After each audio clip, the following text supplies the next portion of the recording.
Tema kita hari ini sihir pada makanan. Artinya dapat mencelakakan orang yang memakannya. Ada sihir masyrub, sihir minuman, ya. Ada namanya sihir makul, sihir makanan. Ada sihir masmum, sihir yang tercium. Maka orang yang tersihir itu ketika memakan benda yang sudah disihir, maka sihirnya akan berada di dalam tubuhnya.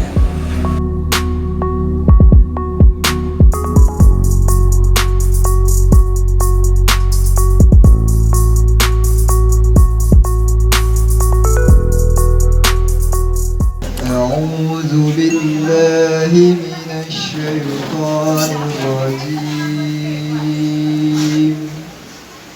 بسم الله الرحمن الرحيم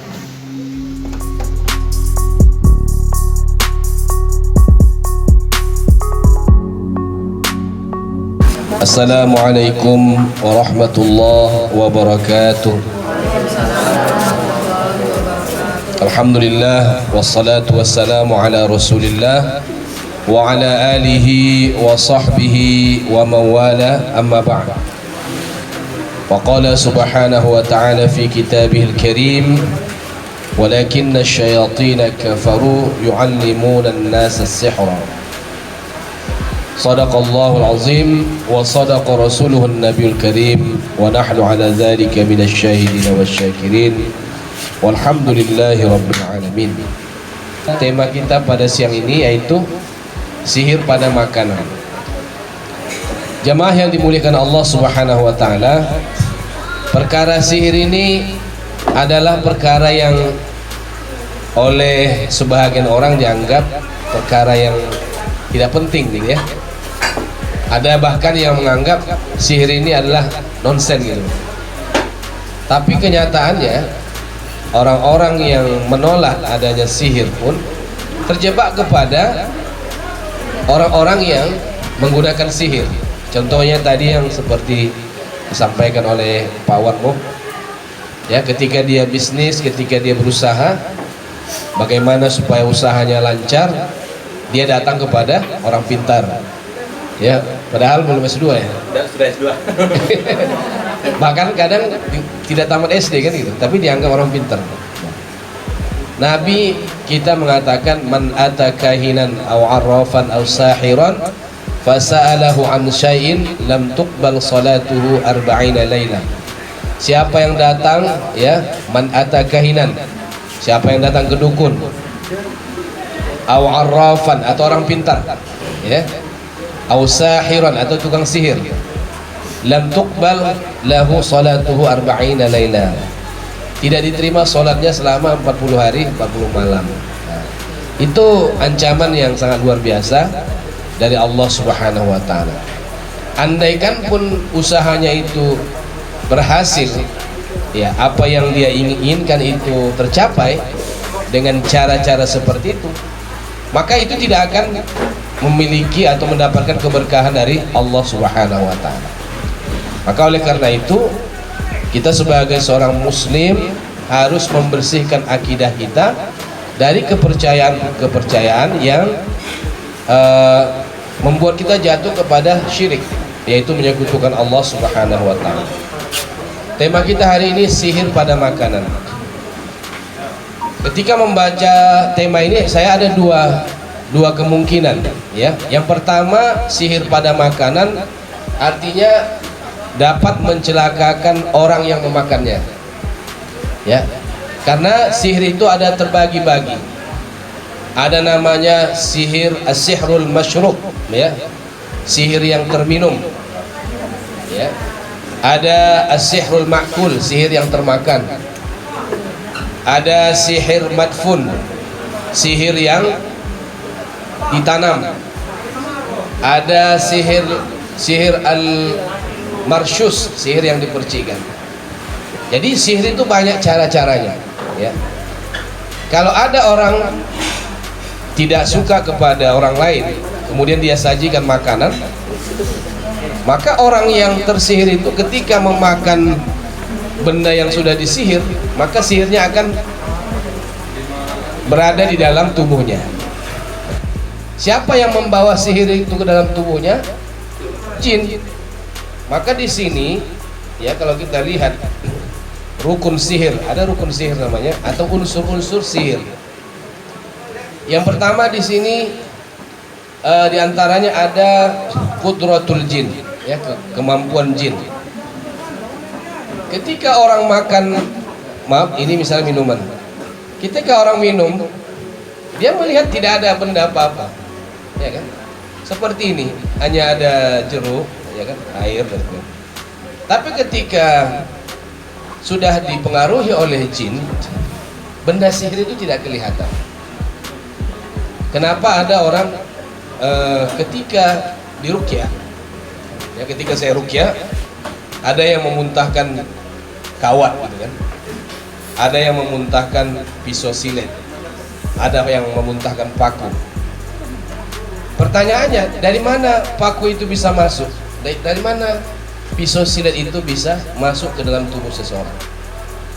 Nah, di dalam ilmu sihir, ya, nanti di akhir, ya, ada namanya tolasim. Ya, tolasim itu semacam mantra, ya, semacam mantra atau tulisan. Asyihu tilasmu maktubun wa jinnun munaffis lima ukilabih. Sihir adalah tilasem. Tilasem ini misalnya ada orang datang ke tukang sihir. Kamu ngapain? Saya mau mencelakakan si fulan melalui makanan.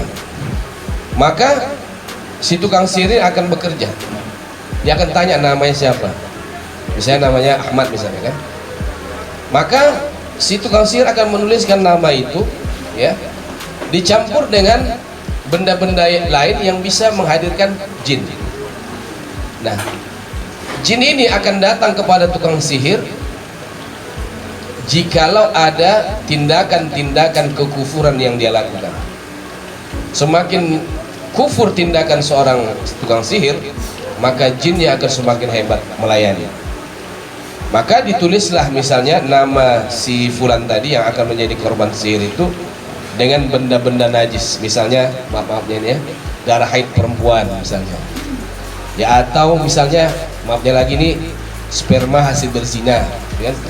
Nah, itulah yang dilakukan oleh tukang-tukang sihir itu. Semakin tinggi pelanggaran akidahnya, syariatnya, maka jin yang akan melayani dia itu akan semakin hebat.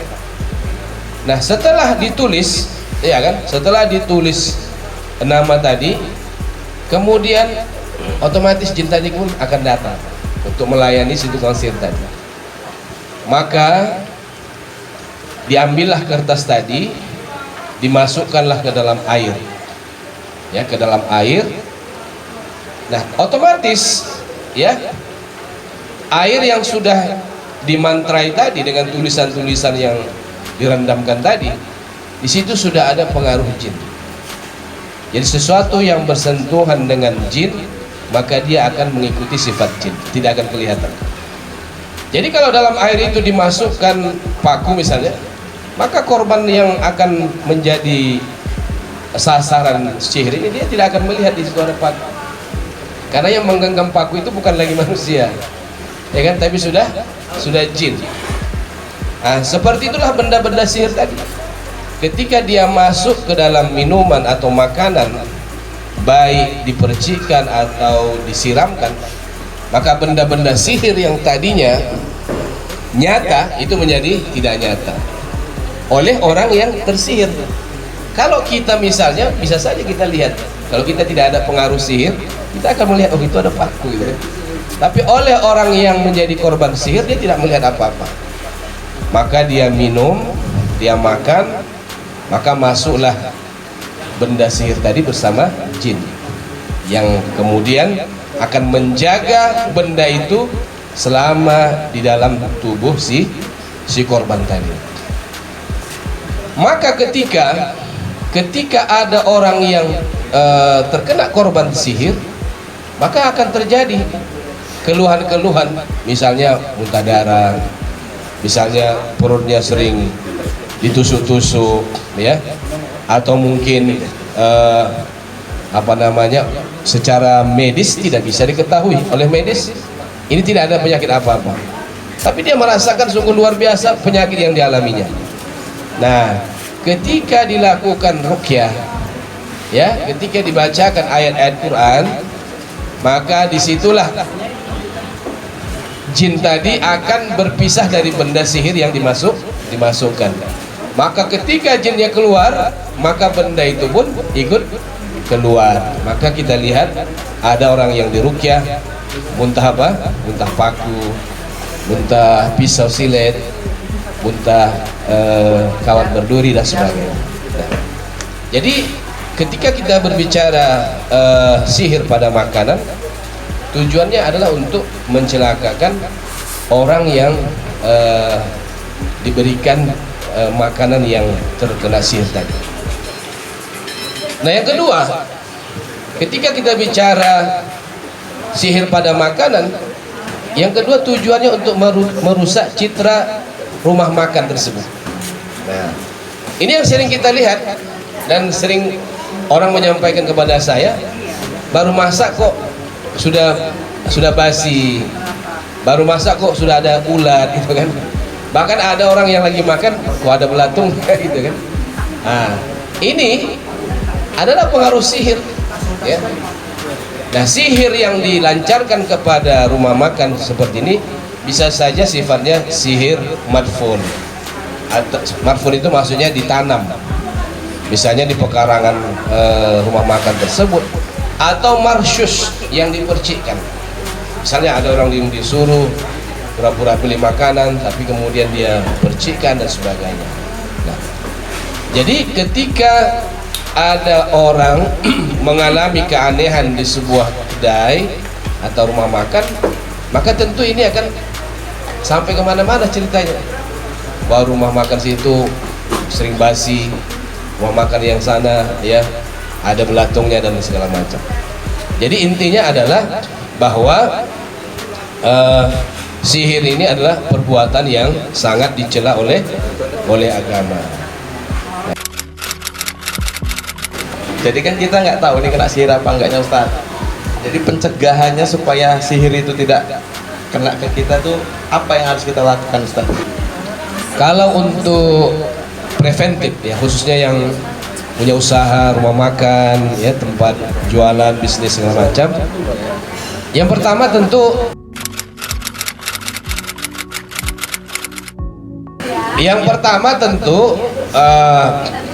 kalau kita tidak tahu sumbernya dari mana, dianjurkan kepada kita ya supaya kita ditunjukkan ya di mana tempat benda yang memang menjadi sebab usaha kita ini gagal atau. Nah, memang kita di klinik ruqyah kita, rumah sehat kita, dari sekian banyak yang reaksi ketika dibacakan menjerit-jerit, muntah, ya, melawan dan sebagainya, itu kebanyakan perempuan. Kenapa? Pertama, ya, secara